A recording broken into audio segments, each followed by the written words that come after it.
Hunter Biden did his dad no favors by using his name to get a lucrative consulting position for a potentially corrupt company like Burisma, while his dad was tasked with cleaning up corruption in that same country. At the very least, it looks really bad. And it would not be surprising if Burisma was trying to pay people off. Just hiring a totally unqualified Hunter Biden sure seems like an effort to impact U.S.-Ukraine policy. But alleging that the current president took a bribe as vice president, as some have alleged, is simply not proven. Look, I have taken the Hunter Biden allegations very seriously from the beginning. I was critical of the media for not covering it enough. But alleging that Joe Biden took a bribe as vice president, as some have done, is totally irresponsible, but not surprising. You know, lots of questions being asked about why the American people don't trust our institutions. Why don't we trust the justice system? Why don't we trust the American media? Well, the Biden administration finds itself in a situation right now where the media has covered for them so many times that nobody would believe a single thing either of them say. The laptop is a perfect example. That was a story that now we've learned was absolutely true from the very beginning. The FBI knew it. They accidentally told Twitter that. And yet the rest of the media and social media engaged in a cover-up of epic proportions to interfere in the 2020 election. Now, Donald Trump was also impeached because he made a phone call about something going on in Ukraine with Joe Biden. And of course, the American media told us it was the worst thing in the world that anyone had ever done in the history of anything ever, because there's not a single bit of truth to it. No one knows even what they're talking about. And they're continuing that. This is Morning Joe. Joe Scarborough is a very sad and very strange, pathetic man. Did I say man? Maybe that's not fair. But either way, he's strange and pathetic. He's so strange and pathetic. He surrounds himself with a bunch of people that tell him he's funny when he's not, that he's smart when he's not. His wife probably tells him he's good looking, and he's not. So why should we be surprised that when it comes to dealing with Joe Biden and the mess he has on his hands, that Joe Biden is getting a pretty good deal from Joe Scarborough and MSNBC? To lie about a document. At the time they were talking about, I guess, impeaching Ray or whatever. Ray talked to him, and again, it's one thing after another. Durham supposedly is going to show this conspiracy between the FBI and Hillary Clinton. He makes a fool of himself. You have Comer time and time again, like talking about informants who end up being like Chinese agents or foreign. Sounds like he has a really good grasp of what's going on. Tell us more, Joe Scarborough. And by the way, that foreign agent is accused of doing the same thing he was accusing Hunter and Joe Biden of doing when they were all involved in the same type of schemes. But please, go on and tell us how all of the people who would ever say anything bad about Joe Biden are just absolute terrible liars, and that's why you refuse to take it seriously.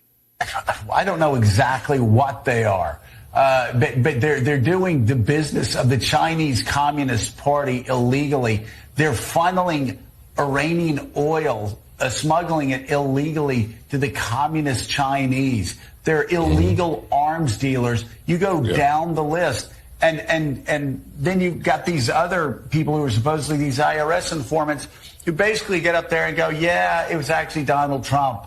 That when I was complaining, it was Donald Trump who was president then, and it was Trump's IRS and Trump's Justice Department in 2018. And yeah.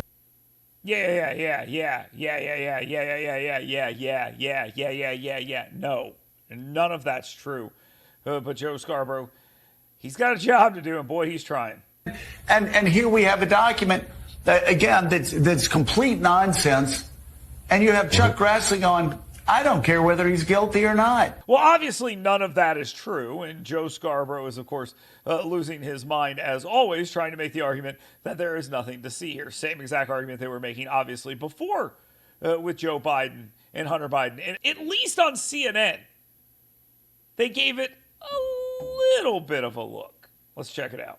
But those are very specific and very damaging claims that have been made under oath. Yeah, I think both of the whistleblowers who we've seen here, I don't question their motives, and I think they're to be taken seriously. I think some of the things they're saying are concern to me. Some are not. This question over what was the scope of David Weiss, the U.S. Attorney's authority. Both David Weiss and Merrick Garland have said he was given complete blank check. He could have gone wherever he wanted. And to me, those are two very credible people. David Weiss was a Trump appointee. He had Democratic support. Merrick Garland, for all the criticisms I've lodged against him, has been an absolute truth teller, an absolute straight shooter. But I think the most interesting allegation that does need to be looked into further is this claim that certain avenues of investigation were cut off. Because as a prosecutor, you're supposed to take your leads wherever they go. You're supposed to follow them wherever they may go. And if it's the case that somebody said, no, let's not look there. Let's not push too strongly on that, then we need to know that. And I think the whistleblowers need to be heard on that.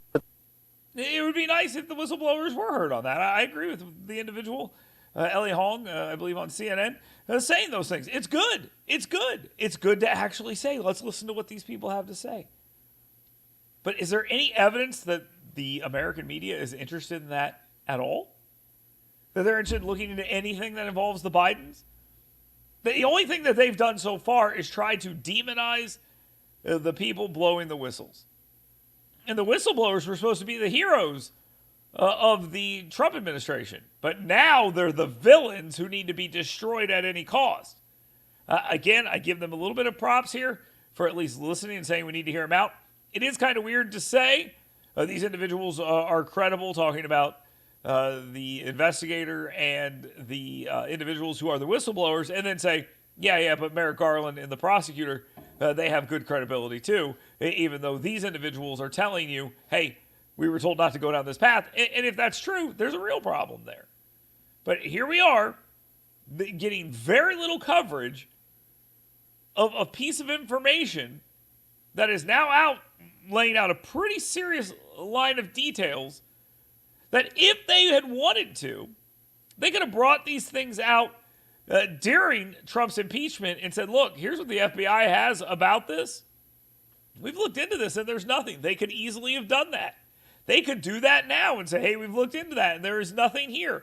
The only reason they don't do that is for the exact same reason they couldn't tell you whose cocaine it was.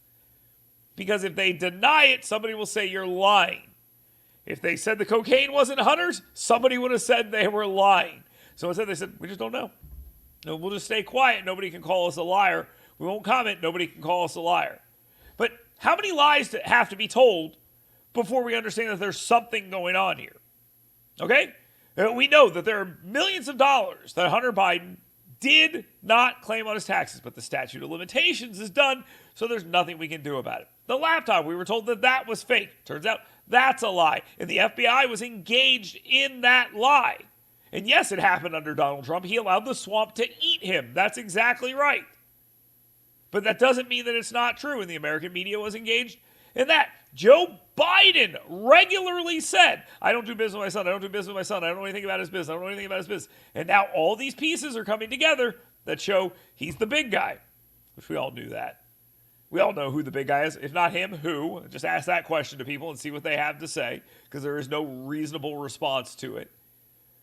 And now we have information about him meeting with people, being on phone calls with people, being used to threaten people.